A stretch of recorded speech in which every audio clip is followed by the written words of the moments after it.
For the second edition of Wits and Wisdom, we have Charu ma'am with us today, who alongside being a historian has a great sense of humor as well, as you'll come to see, and is also the epitome of both wits and wisdom. So without any further ado, let's get right into it. So ma'am, if you could ask one question from anyone ever, like anyone in history, who would it be and what would you ask? Well, I think taking a person from world history, I'll probably ask Clemenceau, why was he so angry with Germany all the time? It's okay, if Germany had done something wrong in the past, we should have a bigger heart and we should just forgive. Otherwise, the world will come crashing down. We need to forgive and forget and move ahead.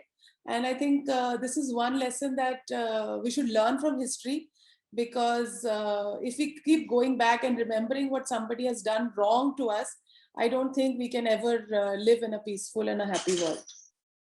That's great, ma'am. I think one of the best things about learning about history is the fact that you can learn from others' failed experiences and do better than them. Now, secondly, slightly on a lighter note, what are your plans for the summer, especially now that it's indoors? We as students always ask our friends what they're doing, but always wonder how our teachers plan to spend their sunny days. Well, I guess the first thing I'm going to do is maybe sleep a lot, rest a lot, and then maybe make trips to the refrigerator is one, and to the kitchen is the other one. Maybe cook up something that I really like to eat. Though I'm not a very good cook, but YouTube is always there for us, for people like us. And another thing I want to do in this 4 week of vacation is I want to read up a lot of books that I have piled up.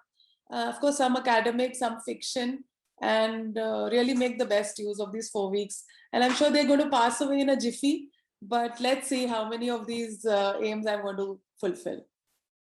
I think that's very relatable, especially for all the bookworms out there, stuck at home. That's all they can do, read up everything they haven't already. Now, if you want a historian or history teacher, what field do you think you would have naturally gravitated most towards? Well, that's really very interesting, because honestly speaking, I never thought I would be a teacher. And it only dawned on me that a teacher is so important and so pivotal in the life of a child, because I myself had a very good history teacher in college, and she has always been my role model. So maybe if I wasn't a history teacher, maybe I would have gravitated towards the administrative services, maybe, and would have been doing some kind of boring administrative work. But I'm very happy being a teacher, because number one, teachers never grow old, and we are always learning, we are always progressing, and so I think that's the best a teacher can be. I'm sure all of the viewers are grateful that you didn't go towards the administrative services. Since it'll be difficult to choose a single one, what are some of the funniest and most enjoyable interactions you've had with your students over the years? All right, that's a really interesting question. And there is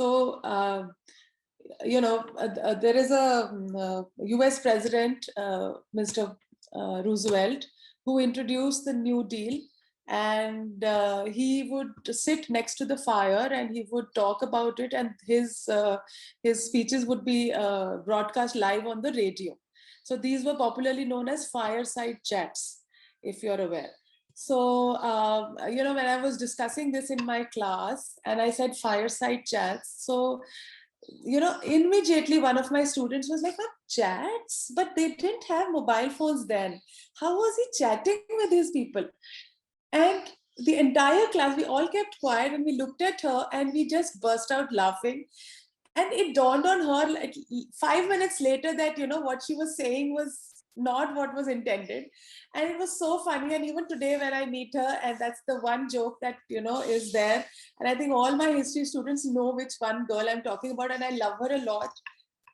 But of course, I'm not going to name her. She's a sweetheart. So that's one joke that is rock solid, and it is evergreen. I'm sure in the coming years, all of us are going to have some sort of joke with you. Sure, I hope so too. And lastly, we know you're an avid TED enthusiast. So what's one talk you would recommend everyone to watch and why? Sometime back I watched this TED talk by Ishita Katyal, and she's a 12-year-old girl, and I think, I mean, that time she was 12 when the TED talk was there.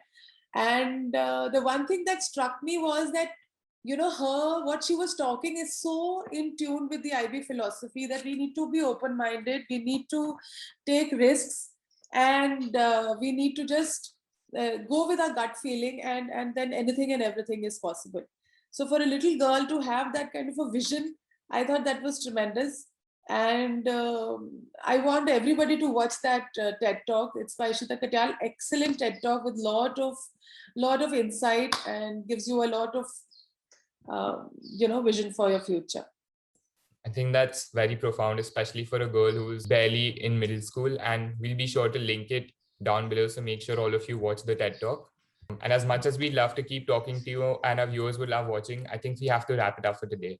Thank you so much, Charu Thank ma'am, you. for taking out the time to do this. And as for our viewers, we really hope you enjoyed and found this insightful as well. Check out the second edition of the GPS journal, Summer at Home, at the editorial board's Instagram, as well as your school emails. We appreciate any and all feedback. Thanks for watching and stay tuned.